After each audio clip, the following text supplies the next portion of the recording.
Hello दोस्तों, मैं आपको पहले ही बता दूं, ये मूवी गुलाबी फिल्मों से भी तगड़ी है। अगर तुमने ये मूवी देख ली तो तुम बाथरूम में जाके अपने हाथों को रोक नहीं पाओगे, तो कृपया अपने रिस्क पर देखें। और ये मूवी टिंटो ब्रास ने बनाई है। ये बहन का घोड़ा जब भी मूवी बनाता था तो ये गुलाबी फिल्मों नीली फिल्मों को भी फेल कर देता था। यानी कि कह लो ये उस टाइम की गुलाबी फिल्म है। और भाई अगर तुमने ये मूवी देख ली तो मेरे पास कहने के लिए कोई शब्द नहीं है। तुम्हारा हैंडपंप खुद ही बार बार थूक फेंकेगा। तो कहानी की शुरुआत में हम एक कपल को देखते हैं जिसमें लौंडे का नाम डेरियो और लौंडिया का नाम मार्था होता है। मार्था बहुत ही खूबसूरत लौंडिया होती है और डेरियो भी गंदी कहानियों का राइटर होता है। ये दोनों एक दूसरे को बहुत पसंद करते थे। मार्था बहुत ही होटी थी, उसकी आंखें नशीली थीं, 36 का बोबा था, 42 का चुत्तर था और जो भी उसे देखता था तो उसे मार्था को पेलने का एक ख्वाब आता था। यानी कि कह लो एकदम पटोला पीस। हाँ हाँ, मुझे भी लग रही है। मार्था भी कम नहीं होती, वो भी अपने भारी भरकम सामानों के साथ पिलाई की बहुत ही भूखी होती है। तो अब जल्दी मार्था और डेरियो की लव मैरिज हो जाती है। अब कुछ महीनों बाद हम इन दोनों को देखते हैं जो हर रात अपनी प्यास को बुझाने के लिए भटाभट भटाभट भटाभट करते थे। डेरियो तो मार्था का बहुत ही तगड़े तरीकों से गेम बजाता था, पर कुछ ही महीनों तक भटाभट भटाभट भटाभट करने के बाद मार्था डेरियो से संतुष्ट नहीं होती, क्योंकि डेरियो मार्था की प्यास पूरी तरह से ठंडी नहीं कर पा रहा था। इसलिए मार्था भी अपने आप से तंग आ चुकी थी। उसे कैसे भी करके अपनी प्यास को ठंडा करना था। यानी कि हमें साफ साफ दिख रहा था कि मार्था को किसी दूसरे का तगड़ा गदर वाला हैंडपंप चाहिए जो इसकी दुकान का गोदाम बना दे। एक रात हम मार्था और डेरियो को भटाभट भटाभट भटाभट करते हुए देखते हैं, जहां मार्था को कुछ भी फील नहीं होता। और ये बात डेरियो को भी समझ आ रही थी, लेकिन फिर भी वो हार नहीं मानता। वो पूरा दम लगा देता है, पर फिर भी वो मार्था को सेटिस्फाइड नहीं कर पाता, जिससे वो बहुत दुखी हो जाता है। उसे कुछ भी समझ में नहीं आता कि वो मार्था को कैसे गधैया बनाए। अगले सीन में हम मार्था को देखते हैं जो कि बहुत ही दुखी होती है, क्योंकि उसका पति पहले की तरह उसे नहीं बजा पा रहा था। और उसके बाद वो अपनी डायरी लिखती है कि मैं अपनी लाइफ से बहुत तंग आ चुकी हूँ। पहले मेरे पति में 100 हाथियों की पावर थी और उसके बकोटे की आवाज से ही मेरी तितली चमगादड़ में बदल जाती थी, और अब तो वो 30 सेकंड भी नहीं टिक पाता। मेरी लाइफ बर्बाद हो चुकी है। कब कोई राजकुमार मेरी दुकान का गोदाम बनाएगा। अब इसी तार में अगले दिन वो एक बुक एग्जीबिशन में जाती है, जहां बंदी ने लाल टॉप और जींस पहन रखी थी, जिसमें उसका पिछोंडा तो गदर ही मचा देता है और ऊपर से उसकी मटकती हुई चाल कर गई मेरे दिल को बेहाल। वहां पर मार्था गंदी गंदी आर्ट्स यानी कलाओं को देखती है, जिससे वो अंदर ही अंदर बहुत ही अच्छा फील कर रही होती है। तभी वहां पर एक आदमी आता है जो मार्था को हवस की नजरों से घूर रहा होता है। वो उसकी फोटो क्लिक करता है, उसको बाहर से ही स्कैन कर लेता है। ये देखकर मार्था वहां से भागने लगती है, तो वो आदमी भी उसके पीछे जाता है। वहीं मार्था भाग जाती है। अब वो आदमी समझ जाता है कि मार्था को ठोकना तो बहुत आसान है, तो वो पीछे से मार्था का पिछोंडा दबा के उसे घुमा के चूमने लगता है, जिसमें मार्था उसका भरपूर साथ देती है। और ये दोनों वहीं पर भटाभट भटाभट भटाभट करने ही वाले थे कि तभी वहां पर कुछ लड़कियां आ जाती हैं, जिससे मार्था वहां से भाग जाती है। अब घर आने के बाद मार्था उसी आदमी के बारे में सोच रही होती है कि मैं उस आदमी को मना क्यों नहीं कर पाई। शायद मुझे उसका छूना पसंद आ गया। कैसे उसने मेरे चुत्तर दबा दिए, पिचुक पिचुक, मजा आ गया। इसके बाद रात में डेरियो मार्था को एक पार्टी में ले जाता है, जहां पर वही आदमी भी आया होता है। वो जब मार्था को देखता है तो वो उसके साथ अजीब सा डांस करने लगता है, और ये सब डेरियो भी देख रहा होता है। वो उस आदमी को रोक पाता उससे पहले उसके कुछ दोस्त आ जाते हैं। इसी बीच वो आदमी डांस करते करते मार्था को एक खाली जगह पर ले जाता है, और वहां पर वो मलाई की चटाई करना शुरू कर देता है कि जैसे बिल्ली दूध की मलाई चाट जाती है, वैसे ही ये मार्था को चाट जाता है। और भटाभट भटाभट भटाभट करना ही वाला था कि तभी वहां पर मार्था की सहेली सिल्वी आ जाती है। दोस्तों, सिल्वी भी काफी सुंदर लौंडिया थी। सिल्वी मार्था को देखकर तुरंत समझ जाती है कि जरूर कुछ तो गड़बड़ है। इसीलिए वो मार्था से पूछती है कि तू उस आदमी के साथ क्या कर रही थी। पहले तो मार्था उसे कुछ नहीं बताती, पर बाद में वो उसे बताती है कि मैं अपने पति के अलावा किसी से ना करूं। तो सिल्वी कहती है, ओ बहन की घोड़ी, मेरे से मत छुपा। बेशक तू शादीशुदा है तो क्या हुआ, तू किसी के साथ भी भटाभट भटाभट कर सकती है। मैं तो तेरी दोस्त हूँ, मैं खुद अपने बीएफ से मजे ले रही हूँ। ये सुनकर मार्था बहुत खुश होती है और उसे सब कुछ बताने लगती है कि डेरियो मुझे अच्छे से संतुष्ट नहीं कर पाता।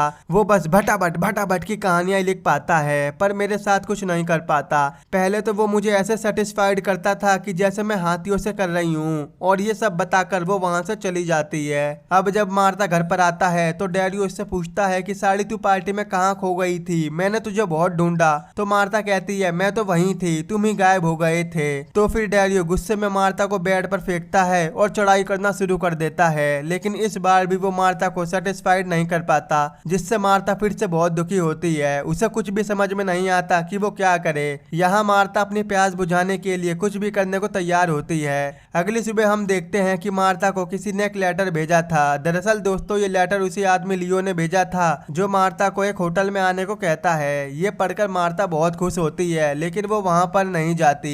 पर बाद में उसे पता नहीं क्या होता है, कौन सी चुल मचती है कि वो रात में तैयार होने लगती है। इसीलिए वो अगले दिन एक कैफे में लियो से मिलने जाती है, पर लियो अभी तक वहाँ पर नहीं आया था। तभी मार्था देखती है कि एक बूढ़ा आदमी एक 22 साल की लौंडिया को डेट कर रहा है। ये देखकर मार्था तो हिली जाती है कि आजकल बुड्ढे भी हवस के दीवाने हो रहे हैं। तभी वहाँ पर लियो भी आ जाता है, जहाँ मार्था उस पर बहुत गुस्सा होती है क्योंकि वो बहुत ही देर से उसका वेट कर रही थी। तो लियो उससे कुछ नहीं बोलता, बस अपना हाथ उसकी तितली में बाढ़ देता है, जिससे मार्था का गुस्सा एक ही मिनट में ठंडा हो जाता है। बातों बातों में ही लियो मार्था से काम दाम दंड भेद सारी बात कर लेता है। वहीं पर हमें पता चलता है कि लियो एक फोटोग्राफर है और वो मार्था से कहता है कि मैं तुम्हारी फोटो खींचना चाहता हूँ। तो मार्था कहती है ठीक है चलो। उसके बाद लियो मार्था को अपने घर ले जाता है और उसकी एक से एक फोटो खींचता है। फोटो खींचते खींचते वो मार्था के करीब आ जाता है और तुरंत उसे साथ का एंगल बनाकर भटाभट भटाभट भटाभट करने लगता है। यहाँ मार्था को काफी महीनों के बाद संतुष्टि मिल रही थी, जिससे वो बहुत खुश थी। इसके बाद मार्था सिल्वी से मिलती है और लियो और अपने बारे में बताती है कि आज काफी महीनों बाद मुझे सेटिस्फेक्शन मिली है।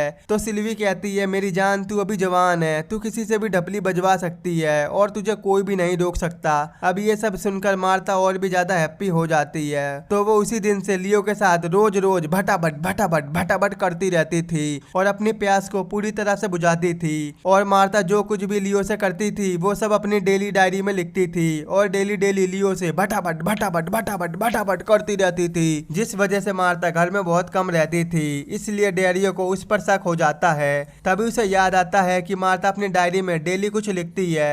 तो वो मार्था की डायरी ढूंढने लगता है और उसे मिल भी जाती है और उसमें जो भी लिखा था वो डैरियो पढ़ लेता है कि डैरियो के हैंडपंप में अब दम नहीं है, वो ढीला है। उसे लियो से बहुत संतुष्टि मिलती है, जिससे डैरियो को बहुत गुस्सा आता है। अब जब मार्था घर पर आती है तो डैरियो से पूछता है कि और अगले की दीवानी कहाँ को गई थी। तो मार्था कहती है पिलवाने गई थी, क्या करेगा। अब ये सुनते ही वो मार्था को चटका देता है। तो मार्था कहती है ओ मीठे, मैं 10 लोगों से बजवाती हूँ, अब बता क्या करेगा, जो उखाड़ना है उखाड़ ले। ये सब देखकर डैरियो समझ जाता है कि अब मार्था मेरे बस से बाहर है, उसे कुछ तो करना ही पड़ेगा। अगले दिन मार्था सिल्वी से मिलती है। डैरियो ने मार्था के साथ जो भी किया वो सब मार्था सिल्वी को बताती है। तो सिल्वी कहती है कि तेरी लाइफ है, तू अपने तरीके से जी, तुझे अपनी लाइफ जीने का पूरा हक है और ये हक तेरे से कोई भी नहीं छीन सकता। सिल्वी की ये बात सुनकर मार्था बहुत खुश होती है, इसीलिए वो फिर से लियो के पास जाती है, जहाँ वो उससे दबा दबा के भटाभट भटाभट भटाभट करती है और उसे बहुत मजा आता है। उसके बाद लियो मार्था की आंखों पर पट्टी बांध देता है और उसकी गंदी गंदी फोटो खींचता है और तभी वो अपने एक दोस्त को बुलाता है जो मार्था के साथ भटाभट भटाभट भटाभट करता है। यहाँ मार्था को डैरियो की कोई चिंता नहीं होती और अब इसके बारे में कौन क्या सोचेगा उसे घंटा फर्क नहीं पड़ता। इसके बाद लियो और उसका दोस्त दोनों मार्था के साथ भटाभट भटाभट भटाभट करते हैं। इन सब से मार्था बहुत सेटिस्फाइड होती है। अगले सीन में मार्था सज धज के एक पार्टी में जाती है। अब मार्था को इतना सजा देखकर डैरियो को शक हो जाता है कि ये सारी कुछ तो कांड करने गई है। इसीलिए डैरियो भी मार्था को ढूंढते हुए उस पार्टी में पहुंच जाता है। वहाँ डैरियो मार्था को बहुत ढूंढता है, लेकिन मार्था उसे कहीं भी नहीं मिलती भी कैसे, वो तो किसी कोने में लियो से भटाभट भटाभट भटाभट करने में लगी होगी। मार्था को काफी टाइम तक ढूंढने के बाद डैरियो वहाँ से अपने घर चला जाता है और मार्था कहाँ पर होगी, क्या कर रही होगी, ये सब सोचने लगता है। कुछ टाइम बाद मार्था घर पर आती है तो डैरियो से पूछता है कि तू कहाँ पर गई थी। तो मार्था कहती है मैं तो सिल्वी के साथ थी। अब उसे झूठ बोलता देख वो मार्था को बेड पर ढकेल देता है और आज वो उससे ऐसी जमाजम भटाभट भटाभट भटाभट करता है कि मार्था उससे पूरी तरह से संतुष्ट हो जाती है। मार्था इतने दिनों से इसी तरह से भटाभट भटाभट भटाभट करना चाहती थी और आज वो डैरियो से बहुत खुश होती है, क्योंकि इतने महीनों के बाद डैरियो ने उसकी प्यास बुझाई थी। और यहीं पर यह मूवी खत्म हो जाती है। दोस्तों इस मूवी का नाम मोनोमर है, जो कि साल 2006 में रिलीज हुई थी। आई होप अगर आपको मेरा एक्सप्लेन पसंद आया हो तो आज ही हमारे चैनल को सब्सक्राइब, वीडियो को लाइक और शेयर जरूर कर देना। और अगर आपको ये मूवी डाउनलोड करनी है या देखनी है तो आप हमारे टेलीग्राम के चैनल से देख सकते हो।